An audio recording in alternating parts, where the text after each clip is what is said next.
Ini Syamil, pelajar tingkatan 4. Mereka tinggal jauh di hujung kampung. Aku penatlah hidup macam ni. Orang lain boleh je hidup bahagia. Mengapa aku hidup macam ni? Rumah dah lah buruk, atap berkarat, bocor sana sini. Aku benci lah rumah ni. Syamil. Ini Puan Farzana, ibu Syamil.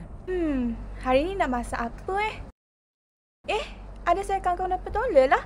Syamil suka saya kangkung belajar.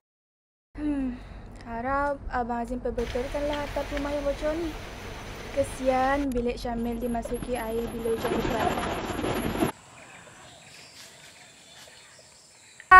Ni pula Encik Azim, bapa Syamil. Harap hari ni banyak hasil jualan kebunku. Atap nak kena baiki. Kalau hujan, kesian bini dan anakku Syamil nanti. Walaupun hidup serba kekurangan, mereka bersyukur ada tempat untuk berteduh. Bak kata lagu Jacqueline Victor, berbumbungkan angkasa kelabu, lantainya bumi retak 1000. Over lah pula. Okey. Jom sambung. Ini pula sahabat baik Syamil, Halmi dan Raimi. Halmi merupakan anak tunggal dan hidupnya senang. Walaupun Halmi mempunyai kehidupan yang mewah, Halmi dipelihara oleh bibiknya. Kesian Halmi. Yang ini pula Raimi. Raimi pun senang, tapi nasib Raimi sama dengan Halmi. Sejak kecil lagi, Raimi dijaga oleh bibiknya. Ayahku baru berikan aku PS5 supaya jadi aku. Dia lupa ke rumah aku. Nanti kita bolehlah main game bawa karakter baru tu bersama-sama. Alah, PS5 tak gunakan. Apa kata lepak mak aku? Bapak aku baru beli kat Xbox baru. Lagi best.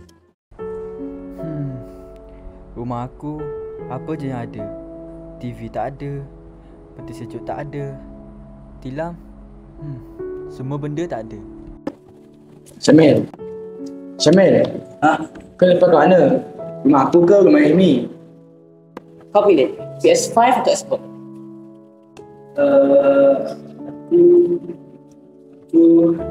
Apa kita lepak ke rumah kau? Ke rumah kau ada apa je? Betul. Kita orang tak kenal lepak kau.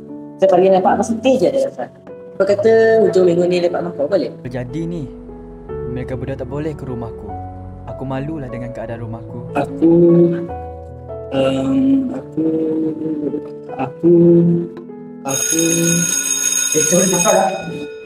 Aku heranlah dengan Syamil tu.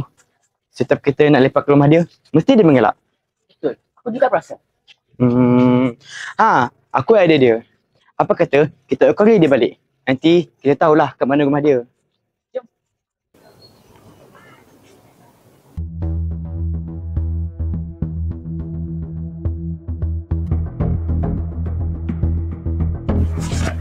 Syamil, kau tinggal kat sini ke?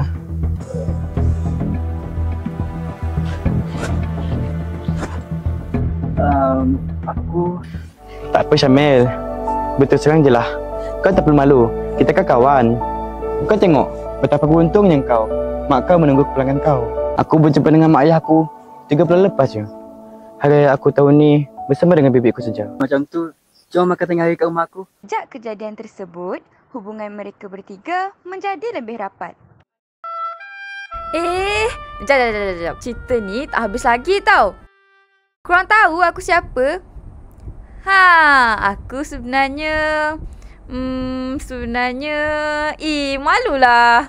Akulah rumah tu. Mesti korang tak sangka kan? Walaupun kita tinggal di rumah yang buruk, berbau. Aku ke tu? Namun, jangan pernah malu dengan apa yang kita ada. Jangan pernah bandingkan kehidupan kita dengan orang lain. Mungkin di luarnya tidak sempurna, namun isinya yang penting. Selagi nyawa dikandung badan, aku akan berbakti kepada keluarga ini. Aku percaya inilah impian setiap rumah di dunia ini. Rumahku, impianku. #seni untuk semua.